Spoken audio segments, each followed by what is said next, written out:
As these technologies become more embedded in our everyday lives, there are all kinds of critical concerns that also arise about their trustworthiness, transparency, and accessibility. And to ensure that these systems benefit everyone equally, focusing on democratizing access while fostering trust in their use is absolutely pivotal. And at the heart of this edition, where we're saying trust in the times of generative AI, lies the critical examination of how intelligent systems can be designed to act as reliable partners in all these complex cognitive tasks.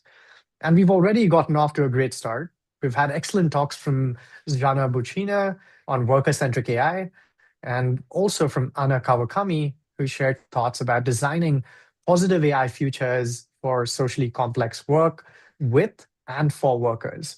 To help further this conversation, today we have Adita Boguka, who will speak about visual tools for understanding AI's impact.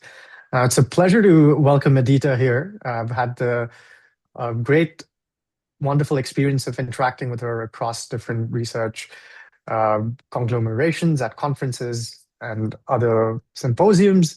And Adita is an excellent research scientist at Nokia Bell Labs, who's also a steering committee organizer of the Visualization Interest Group, rather, at the Alan Turing Institute. And she's also a visiting scholar at the University of Cambridge.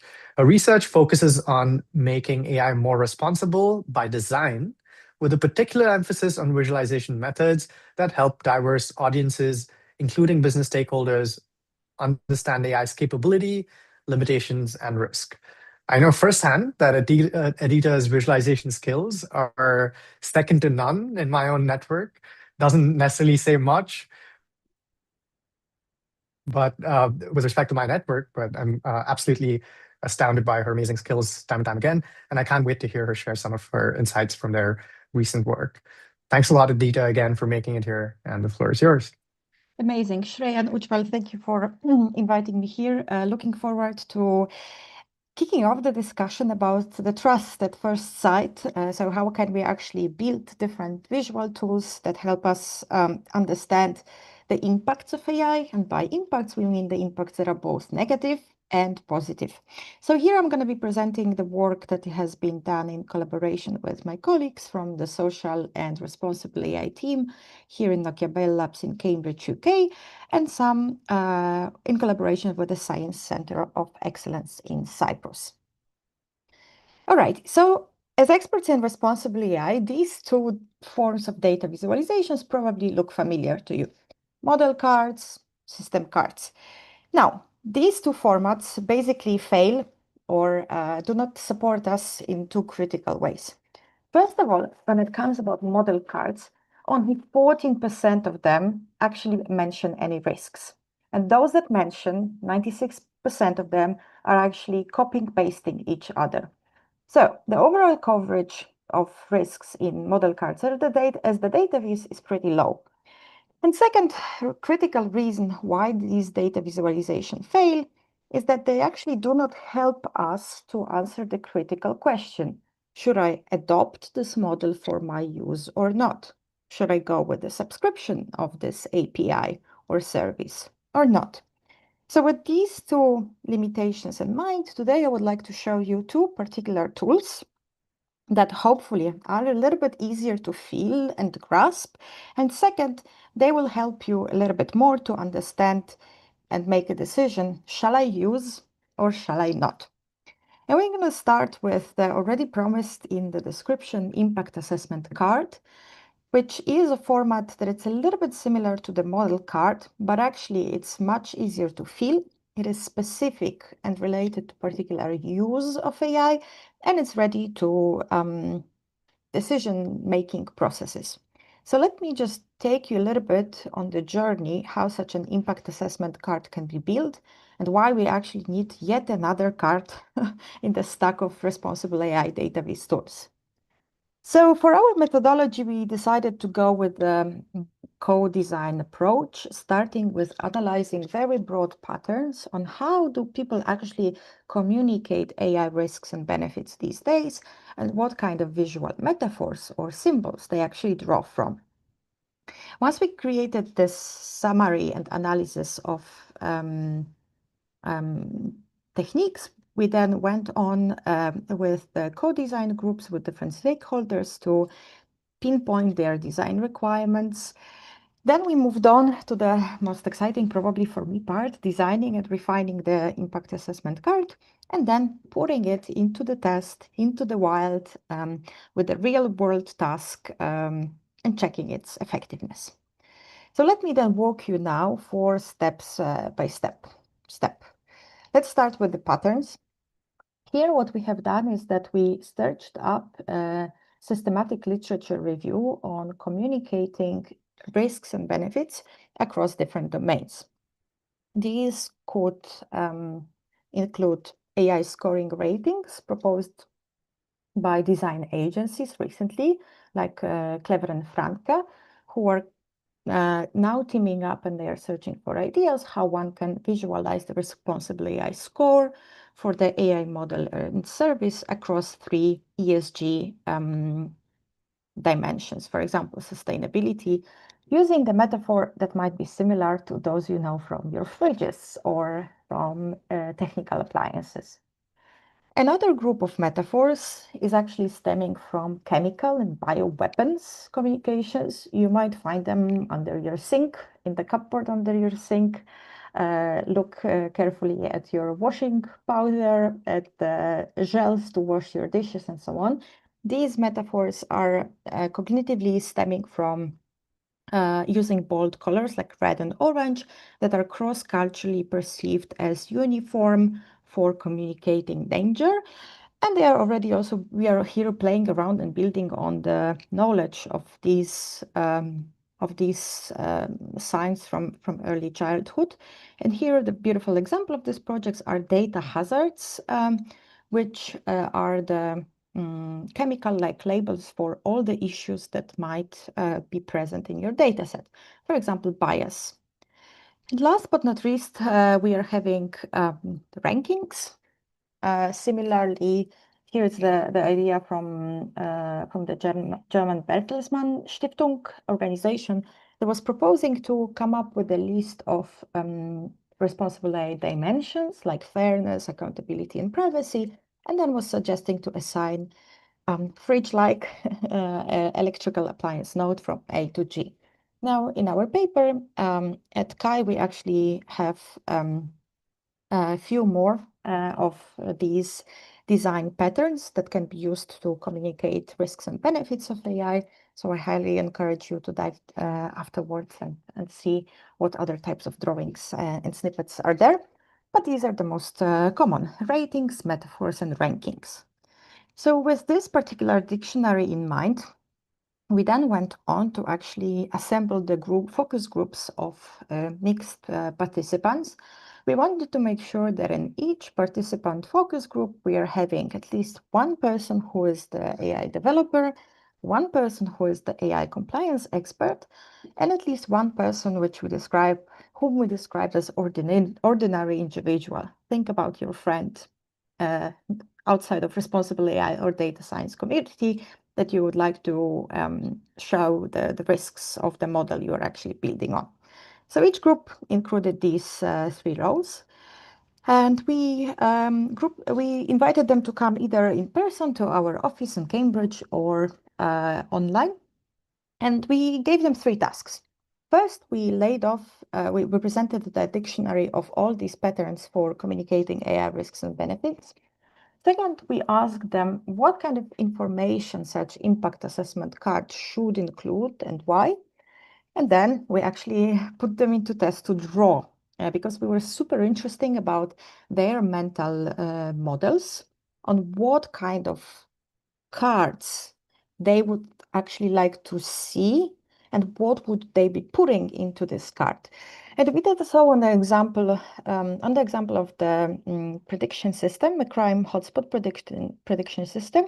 And as a kickoff for this discussion, we actually provided our participants full impact assessment report that they could read about all the AI impacts and then select just a few to put them on the card. So now let's give a try and test if Teams and Zoom is actually working out. I'm gonna ask you to react either with a thumb up or with a heart to this question. Here is the drawing of the impact assessment card by one of the participants. Do you think it was drawn by the developer, thumb up, or the ordinary individual?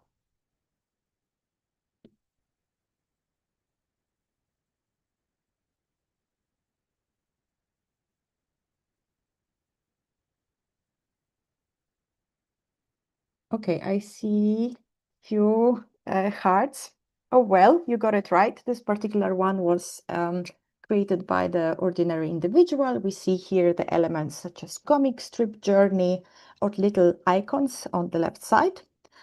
Now, by analogy, you can guess that this one is going to be actually drawn by the developer.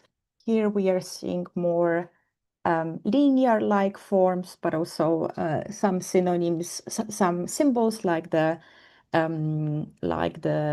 completion lines, for example, for the risk assessments, or icons like, yes, something is approved or something is not approved.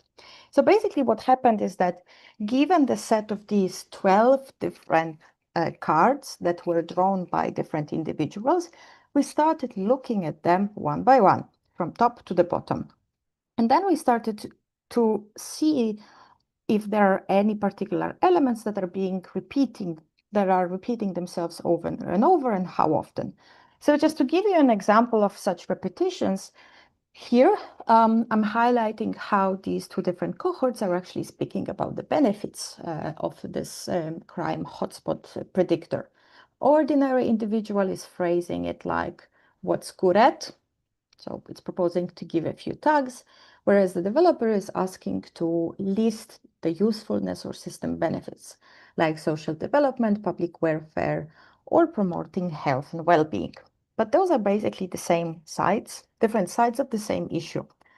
We want to see actually what the system is good at and how we're going to benefit from it as end users. So by analyzing these little snippets over and over, we actually came up with a list of requirements that were either related to information that needs to be put in the card, or they were related to design of the card itself. Now, let me walk you through these requirements with these little drawings on site. So first requirement was that our participants wanted to see what kind of data is actually being processed. And here there was a particular interest in two types of categories. Are these data personal or biometric? Are these real-time data? And third, is this data actually potentially to be used in the future AI uses that the company or the provider of the system is actually not disclosing? So could I potentially donate my data to some other use that I'm not aware of? And then the second requirement was related to the model, and particularly the performance of the model on this data. Here, what was very important for participants was to provide the metrics that they can actually understand, such as failure rate or acceptance rate or mismatch between the faces in the real world and the database and so on. So they didn't really want to have many technical model evaluations and metrics, but they wanted them to be rephrased into the metric they could actually understand based on the data that is being processed. Then the third requirements are benefits. Here we already have seen some crime prevention, public welfare, social development, here presented as bubbles. Last but not least, they also wanted to see the risks and mitigations. And that was particularly interesting because they wanted to actually make sure that whatever risk was identified for the system, such as poor data quality or bias issues, the provider or the company that is issuing the system actually have done something to mitigate risk. And now the last bit, reporting and governance, very similar to how you have it in the medical leaflets. If you have any question, there should be a redress contact, such as phone number, to easily ask the question about the anticipated AI use. So those are the 5 requirements of information. We also have a few requirements on design, and they are mostly related to accessibility. The first bit is accessible communication, meant as the language. Here, one of the participants suggested that mitigation strategies should be written in a short and clear way. Accessible medium. Here, the participants wish to have different mediums through which they can access the impact assessment card, such as the QR code, with more information to explain each visual element or table. Cultural inclusivity, so using the colors or associations, they wouldn't be too emotive, but they would help you out to make more informed decision about how impactful this particular use will actually be on you. Okay, so with these 8 design requirements at hand, now the fun part begins, where we actually designed and refined the card using the design guidelines also from the medical leaflets on how to do the layouts of such cards, as well as cartography and map making. So here we go. We're going to be presenting the cards from the top to the bottom. I will guide you section through section, and you can see for yourself if these design requirements were actually fulfilled. So, starting from the top, our participants wanted to see a very short title of this use being presented in the card, as well as system description that would particularly mention for whom is this particular use developed for, what kind of technologies and technical capabilities it is using, and what is the end goal and benefit for the users. In this example, we are speaking about license plate detector that is being developed for store managers and personality security personnel in order to recognize characters on the parking lots to hopefully make park ticketing and park payment allocation faster and more secure for the customers. So that's the first part of the top. Then our participants wanted to know the overall riskiness level of the use. Since we are working in the European Union context, we thought it's going to be a great possibility to pull in here the EU AI Act classification that is actually differentiating the uses of AI across 4 levels: minimum, limited, high risk, and unacceptable risk. Hopefully, there are no unacceptable uses as of now being put in the European Union market. This particular one is of limited risk because it performs a very narrow task of recognizing the digits, and it does not impact individuals' human rights, fundamental rights, or a human's health. And then on the bottom, we are having as I requested, the access to the full impact assessment reports through the QR code. Below, on the left side, below the system's description, we are having a short section with the benefits, and this actually mimics the flow of the medical leaflets. That first you see what these medicine is going to be useful for, and only then you see the whole list of risks and negative impacts associated with it. So here, similarly, we have this heat map that is actually listing the benefits and then highlighting by whom this benefit will be primarily enjoyed by. For example, reduction in parking time is the benefit mostly enjoyed for customers and stores, but reduction in the need for human labor at parking points, yeah, here maybe it's more for stores than for the customers. Then below the benefits, the promised risks paired with mitigation strategies. Here we decided to go with a bit more granular risk taxonomy, ranging from very low to very high. And we divided these lists of risks in 3 categories, following the socio-technical approach from Google DeepMind. So we are starting with capability risks. Those are the risks that are related to technical processing of data or models. For example, accidentally capturing images of vehicles' surroundings. Then we are following up with human interaction risks. So what is it happening when imperfect human and imperfect system actually start interacting? Well, in this example, maybe there is an information imbalance between the staff and customers, and they have some disputes about parking conflicts.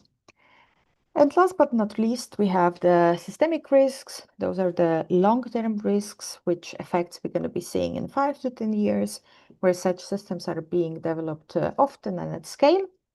And an example of such risk could be the feeling and perpetuating of the perception of constant surveillance. Each of these risks is paired with the mitigation strategy. And again, we are having this individualized risk assessment, trying to think for whom this particular risk is going to be of a very low impact to very high one. Once we discuss the risks and mitigations, we are listing up the data that is actually processed in the system and which of them could be potentially personally identifiable, license plate images, logs with entry and exit times, and which one could be potentially used for the future. And now we are moving on to the performance of the models on data that is being actually expressed with these very short, simple definitions like accuracy and the small one-liner below that is explaining the broad public what it is. For example, the percentage of full license plate that is correctly recognized. And last but not least, the bottom part, so whom to contact in case I would like to report the risk, what is the registered office of the company liable for example, raising the formal compliant, and what are the potential certificates that have been issued for this particular use of technology. So once the card is created, we then put it into the use with our participants on Prolific, and we decided to actually put it against the typical way of visualizing the impacts. You already know it from the start of the presentation, so the full impact assessment report. Now here we did a little bit of variation because we decided not only to go with a license plate detector, which is of a limited risk, but we wanted to see if there will be any effects if the card will actually be deployed or presented for a system in a similar context, but with the higher risk level. So we decided to actually go with the biometric checkout, which is high risk because of using biometric identification in the high stake context of actually processing payments.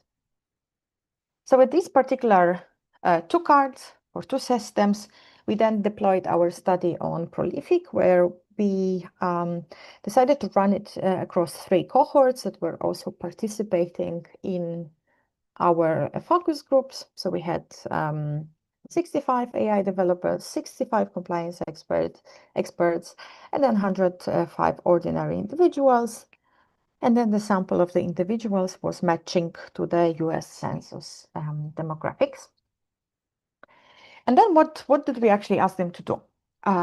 We asked them to write a short email to the AI deployers in which they would either reject or support one of the two systems and then explain their decision. So they could either write this email with an impact assessment card or with an impact assessment report. On the right, you are seeing an example of such email from one of our participants. I recommend not implementing this license plate detector. The privacy risks outweigh the benefits, especially because the cameras might capture surrounding people and objects, which could create customer conflict and distrust. The mitigations at cost without really fixing the core issue, and the benefits mainly serve the store, not customers, which could even drive customers away. So what did we measure once we collected people's emails? First of all, the quality of the email on the scale from 1 to 5. And there we developed a rubric that was accounting for a clear stance against or for the system, the number of risks and benefits mentions, and the quality of reasonings, for example, discussing the trades-off between risks and benefits. We also measured the time to write the email in terms of the number of minutes. We measured the system usability scale of either the card or the report. And finally, we asked the question of, we repeated basically this procedure of email writing in the random order. So each participant was writing the email, 2 emails, either with a card, both with the card and with the report. And after the 2 writing sessions, we actually asked them for pointing out the ultimate preference. If this task would become a daily task for you, or more often, would you prefer the card or the report to continue doing it? So this is what we actually found out, that first of all, participants completed the task with higher quality using the card and rather than the report. And this email quality ratings were, the differences were statistically significant across all 3 cohorts.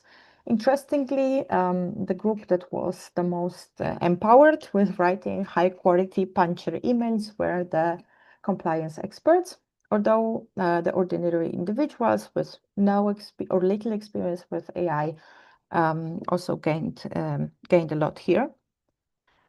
Second finding was that the card was rated higher in the usability than the report. And here the gap gain was particularly visible across the ordinary individuals. So this was 14 system usability score points. And last but not least, actually all cohorts preferred the card over the report to write their emails. And the preference was more strongly vocally expressed among ordinary individuals. So with these 3 findings at hand, we actually figured out that card is an interesting data visualization format, that it's a little bit easier to fill in rather than the full model card or system card or impact assessment report. And to further help it with this process of filling, we actually developed the solution in our team that is called RiskRag. We presented it at CHI 2025.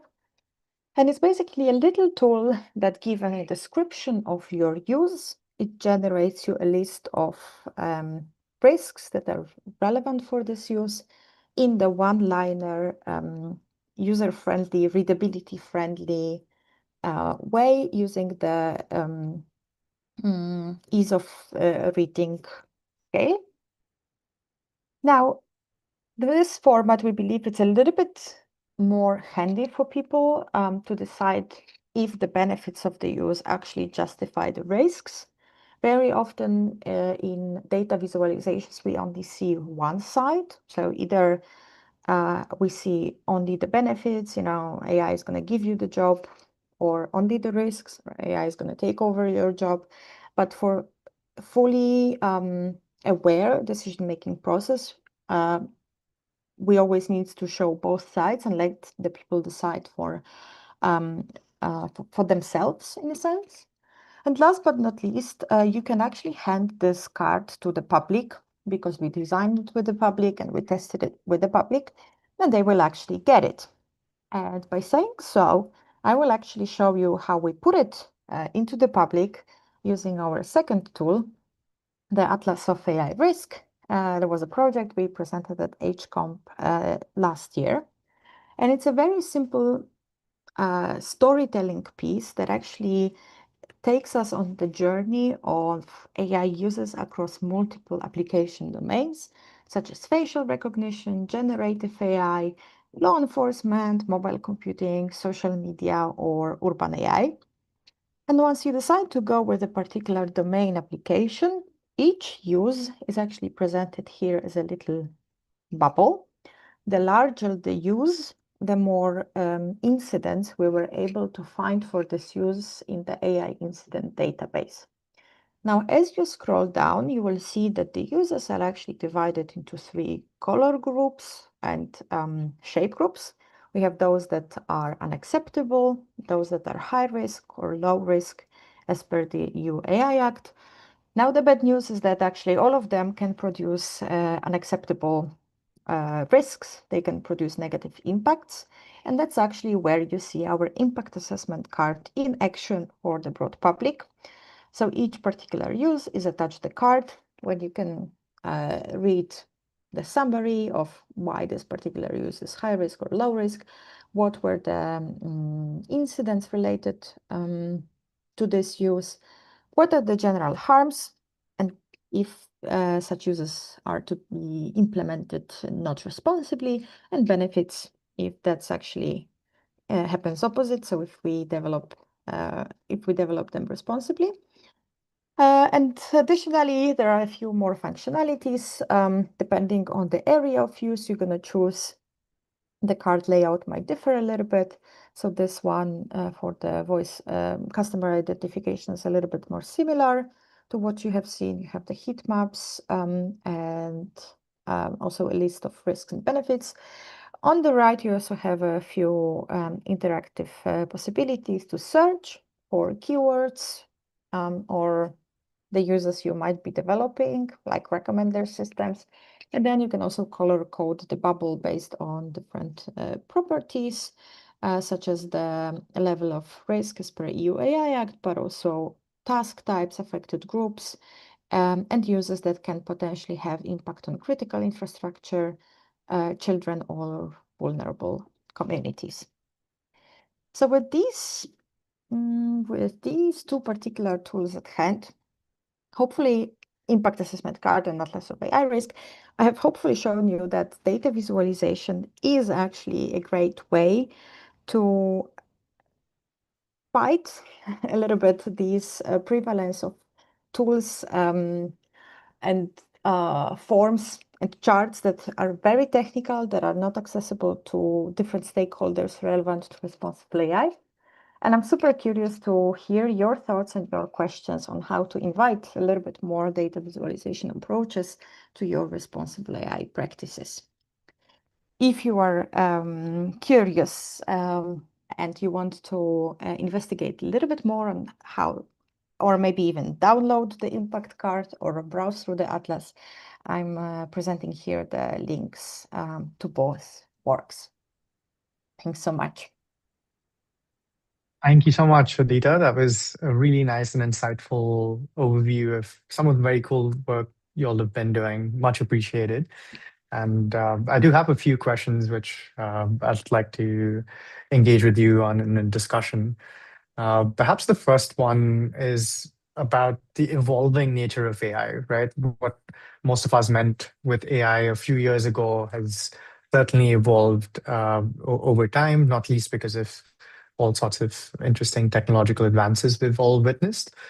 I wonder to what extent these types of contributions related to tooling that can help provide users a better understanding of risks uh, also lie either in some sort of a relation of dependency with the nature of AI?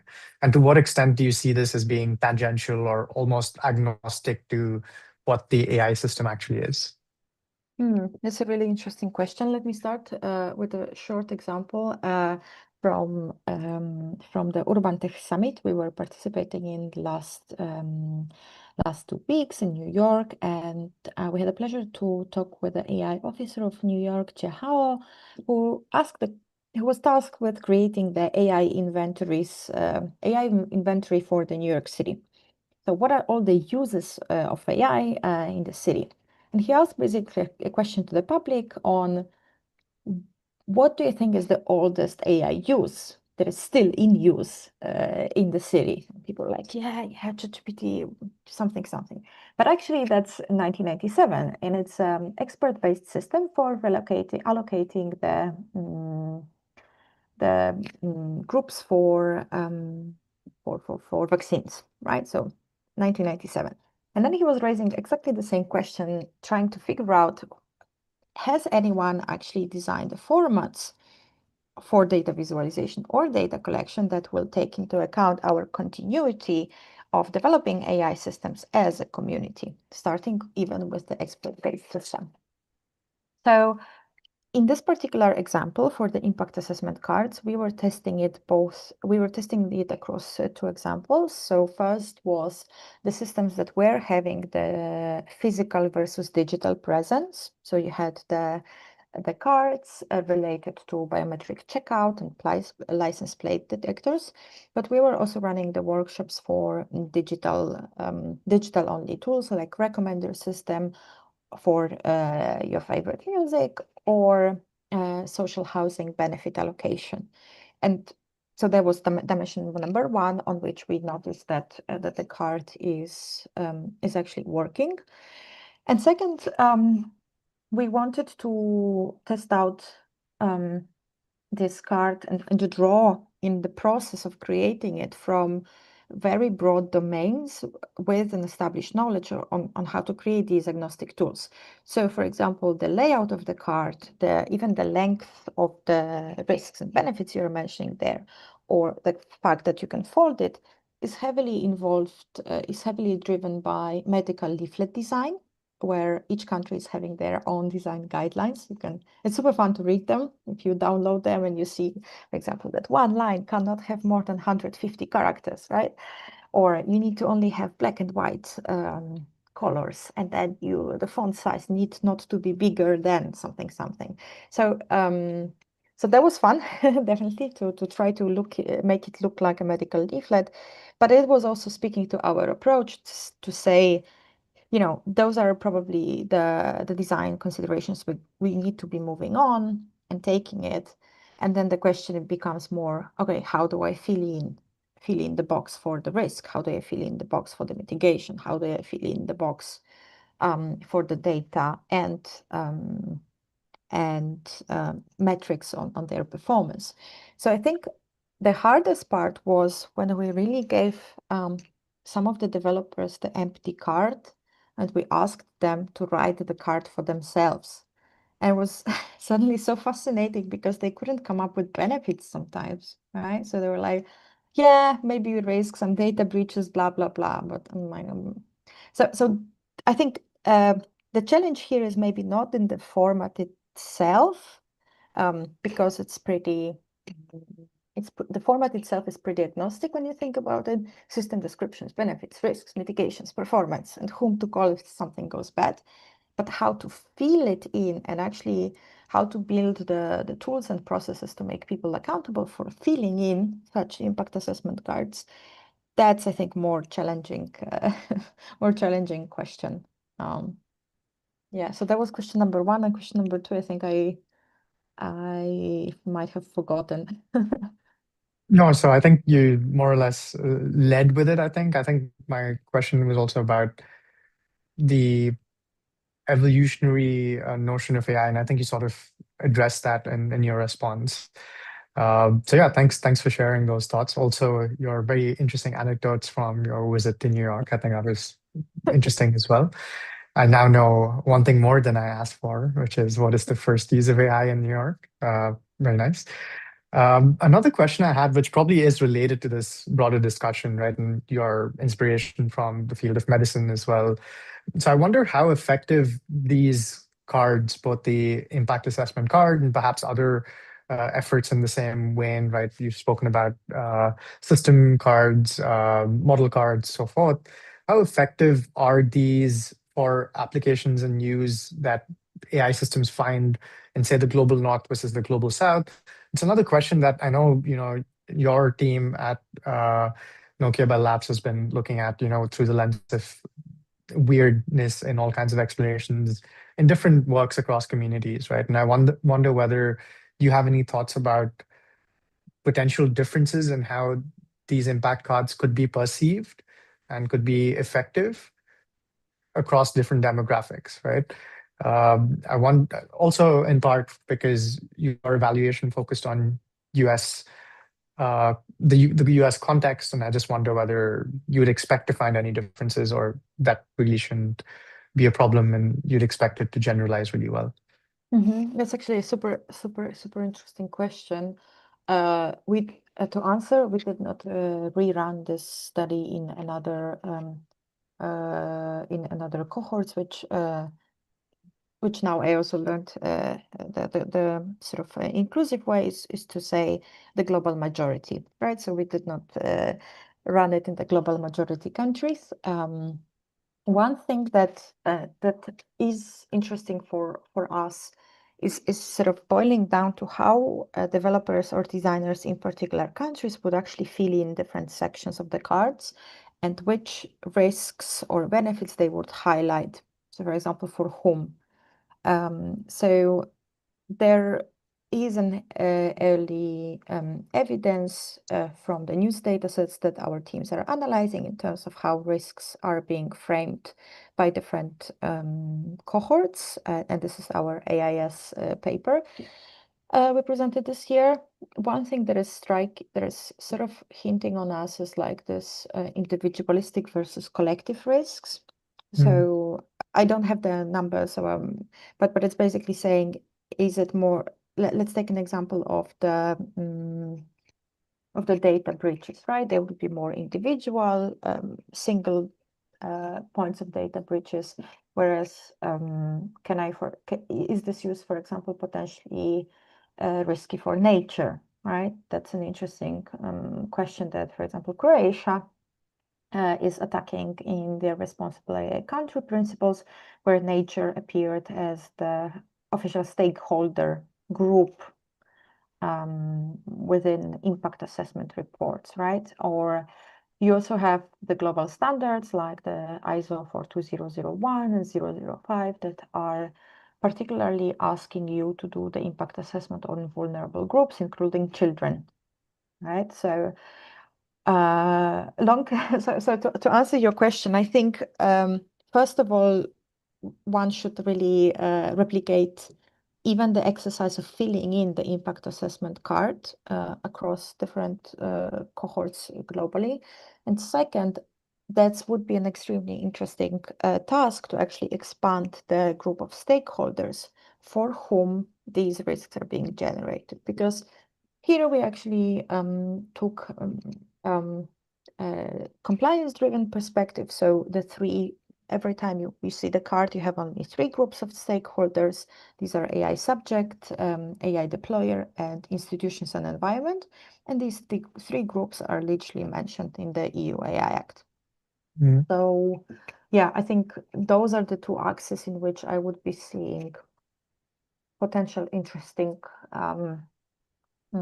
additions to the card, expanding the stakeholders for which the risks are identified, and second, running the exercise of filling your impact assessment card across the countries of global majority and minority. Yeah, that makes sense. I just want to look around quickly to see if there are questions from others over here. I do have a couple of more. I don't want to hog all the time you've given us today. Let me see. Okay, so I think I have the opportunity to do just that. Yay. So I appreciate the connections you were drawing in your work with, you know, the potential of understanding what else impact assessment cards can lead pathways towards. And I took the liberty to, think in my thought process about where else this could be applicable. And then I made a connection to contestability and contestable AI. And I wonder whether this is something you've thought about. And I was just curious about your thoughts around how impact assessment cards could also create a natural pathway towards contestability. Yeah, absolutely. So we were thinking about it in the context of urban AI and AI registries. Those are the initiatives that are driven in the cities, which by the EU AI Act will soon become a very big group of deployers of these technologies. And if you are a deployer, there are certain obligations coming up to you. For example, creating an inventory of AI use cases you have there. And there are several countries and cities that are trying to develop these inventories and push them online, including the New York City that is already mentioned, but also Helsinki. And then you could really see how the level of details on these uses between these cities actually differs, and who is the intended audience of it. So Helsinki, super minimalistic, just a few sentences, what it is, who from the European municipality is responsible for developing it. New York City, more extensive. So one thing that we were exploring was like, oh, can you actually attach the card to every city AI CTUs you have and publish the impact assessment cards as the format of transparency in these urban repositories. That was idea number one. And related, idea number two was coming from the work of Jacqueline Liu, the CEO of Helpful Places, where she was proposing to place a different impact assessment labels to AI users in the city, and then link them with QR codes or phones or other methods that the participants could voice out their concerns and basically contest the use or provide a feedback if something with the deployment in the city in the wild is going wrong, right? One thing that I think is a barrier for contestability of such AI users is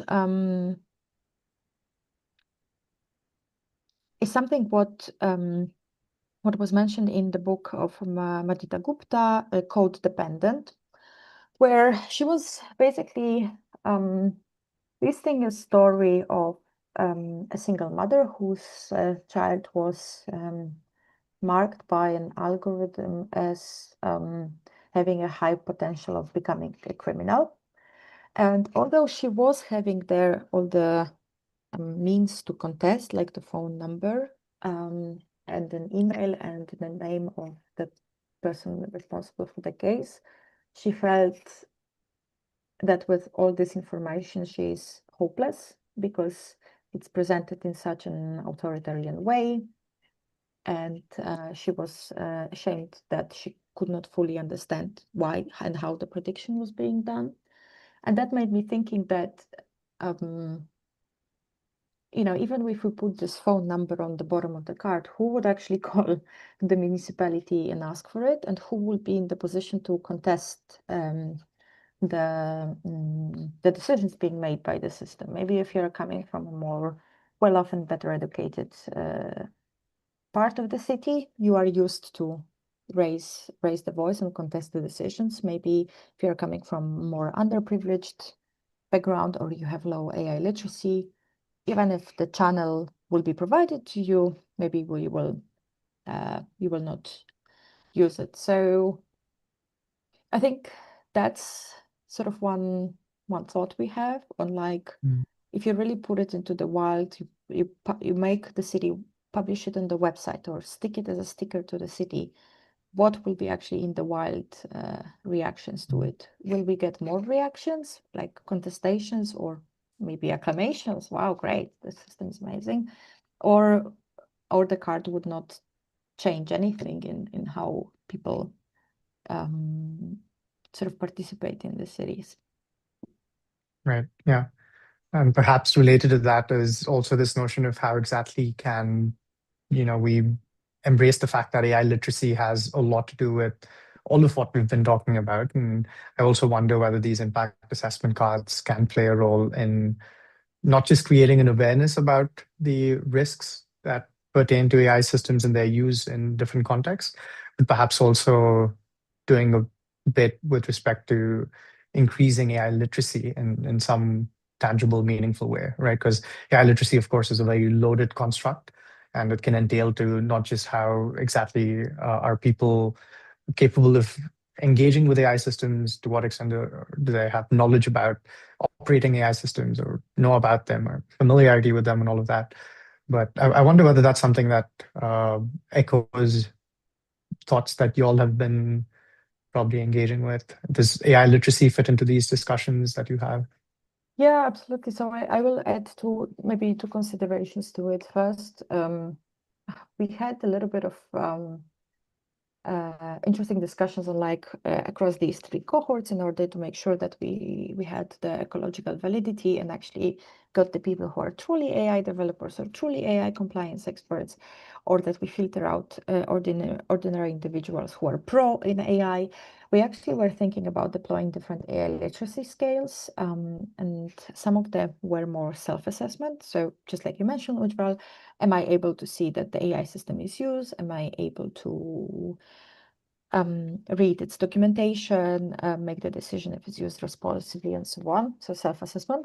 And another that is being developed recently, it's sort of like a knowledge test with one or many correct answers, and then based on how many answers do you correctly score, then you're being put in the AI literacy buckets. So we were having there the consideration, okay, of like how do we even collect the right people for the study in which AI literacy test we start from. And then second consideration we had was really thinking about the language we are using inside the card so that people do not feel patronized, but that they understand the impacts they are seeing, and that the technical terms like fairness or accuracy or correctness are actually being understandable. So each card actually went through between 5 to 10 iterations on the language only, not on the design, but on the language, to figure out if the sentence is going to be actually understood by our participants or not, and if we're going to be seeing some level of like maturity or extra details in these emails that we did not put on the card itself.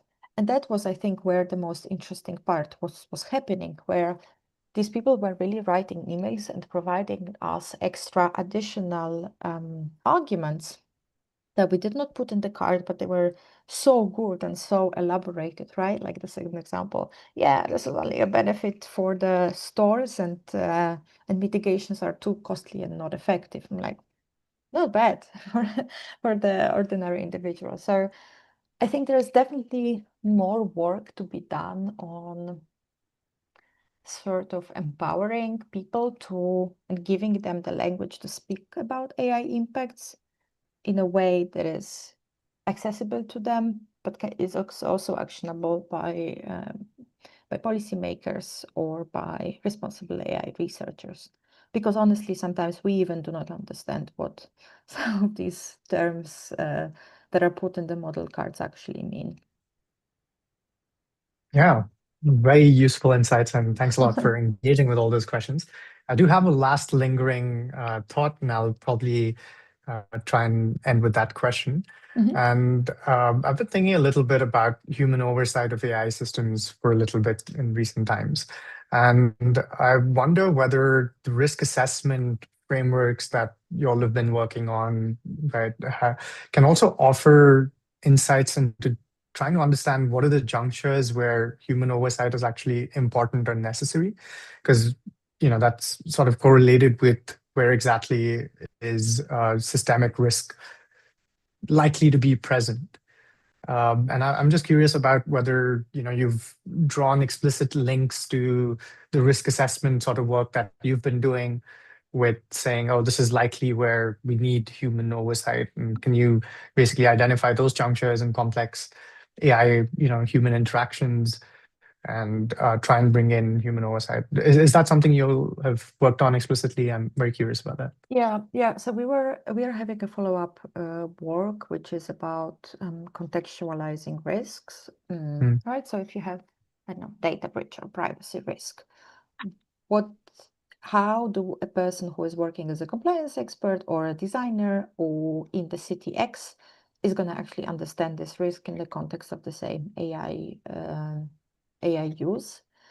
So what was interesting for us in this problem of the oversight was basically that you will be having now per regulatory requirements two parts of sort of let's simplify it. Two parts of impact assessment. Those that are pre-deployment, where you need to invite as big group of stakeholders as possible to help you identify risks, because the redevelopment costs at the end of the pipeline are extremely costly, right? So if you get it right at the design stage, and if you gather the group of many impacted stakeholders who come up with very unique risks contextualized from their perspective, then you can act upon these risks and then save up sort of development costs at the end. So that's the first sort of part of the human oversight, why it is so important to even have this exercise of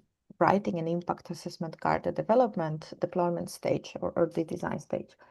Second thing that is upcoming is the monitoring part of the AI users once they're being deployed. And here I think we should be tapping into the computational crowdsourcing power on people, empowering people to report the unintended uses and harmful uses and unintended consequences of these systems.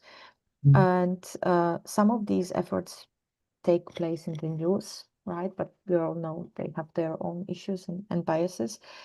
But yeah, some of them are also the collections of like shameful secrets. So I know there is a beautiful artistic project of like submit your story how LLM tricked you to GPT, how they caused the harms. So I think I will be much more curious in the future to think about these different modes of human oversight that can come if you sort of empower people to have the right AI literacy level, but not on the level of being the AI developer, but even familiarizing them with risk. What is a risk? What is a mitigation? What is a benefit? What is a residual risk? And like tapping into the power of crowd to reporting the unintended consequences as a method of oversight. I think that would provide this very interesting narrative of like, what do we see or what do we find once we think about the systems, and what do we actually find when they are working when we are deploying them in the real and messy worlds. Yes, can't agree more. Thank you so much, Adita, once again Thank you. for being here, sharing all of these valuable thoughts with us, and being patient with our questions. I look forward to having all of you join us again for the next one. Until then, this is the Academic Fringe Festival. Thank you once again, Adita, and everyone else who's been present and who's tuning in to this later on. Have a good one. See you next one. Thank you. Thanks. Bye-bye.